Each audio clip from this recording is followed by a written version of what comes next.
சாய் பக்தர்களுக்கு என் அன்பு வணக்கங்கள். ஓம் சாய்ராம். என் அன்பு குழந்தையே, எனது இந்த வாக்கை இப்பொழுது நீ கேட்டுக்கொண்டு இருந்தால் சர்வ நிச்சயமாக இது உனக்கானதே. நான் உன்னோடு தான் பேசிக்கொண்டு இருக்கிறேன்.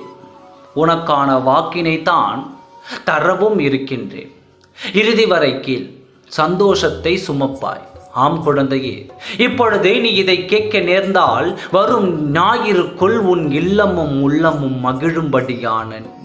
நிகழும்படியான ஒரு நல்ல செய்தியை தருவேன். இப்படித்தான் கூறுகிறீர்கள் சாயப்பா, ஆனால் என் வாழ்வில் இதுவரை நல்ல செய்தியை கேட்டது இல்லையே என்று சலித்து கொள்ளாதே.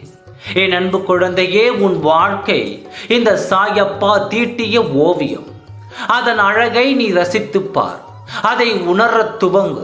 அதில் இருக்கும் ரம்மியமும் வருங்காலையும் அதாவது கண்டு மகிழ பழகு. ஓவியம் என்பது நாம் பார்க்கும் கண்ணோட்டத்தில் தானே இருக்கிறது. வானத்தில் மேகங்களையும் கூட்டத்தை சேர்த்து பார். ஒரு ஓவியத்தின் உருவம் கண்முன் வந்து நிற்குமோ அல்லவா? நீ எதை மனதில் நினைத்து பார்க்கின்றாயோ அந்த உருவமே உன் கண்களுக்கு தெரிகிறது அல்லவா? எதையும் நான் எடுக்கும் நினைப்பில்தான் உள்ளது. என் குழந்தையின் வாழ்வு அழியாத அழகிய ஓவியமாக இருக்க வேண்டும் என்ற ஆசை எனக்கு மட்டும் இருக்காதா என்ன? உன் வாழ்வில் நான் தான் ஓவியன். என் குழந்தையான நீதான் நான் வரையும் ஓவியம். எந்த தவறுகளும் பிழைகளும் இல்லாமல் ஓவியம் வரைய கற்று அறிந்த கைத்தெறிந்த ஓவியத்தான் உன் சாயப்பா. என்னை நம்பி நீ தாராளமாக உன் வாழ்க்கையை ஒப்படைக்கலாம். வண்ணங்கள் நிறைந்த அழகிய ஓவியமாய் நான் உருவாக்கி தருவேன். உன் வாழ்க்கையில் நீ எத்தனை மைல்கள் கடக்க நேர்ந்தாலும், எத்தனை சோதனைகளை சந்திக்க நேர்ந்தாலும் எல்லாவற்றையும் கடந்து வர உன்னால் முடியும். எல்லாவற்றையும் கடந்து பாதுகாப்பாக வென்றெடுக்க உன்னால் முடியும்.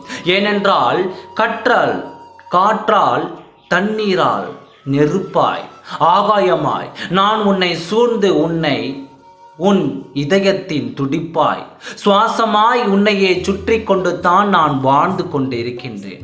பஞ்சபூதங்களாக உன் சாயப்பா நான் இருக்க உன்னை மேலும் துன்பங்களை தீண்ட விடுவேனா? கலங்காமல் இரு. நீ சந்தோஷமாக இருப்பாய். நான் சொன்னபடியே உனக்கு ஒரு நற்செய்தி வரும். ஞாயிறு அன்று உன் வாயிற்கதவை தட்டும். கவலைப்படாதே, நல்லதே நடக்கும். ஓம் சாய்ராம். நன்றி, வணக்கம்.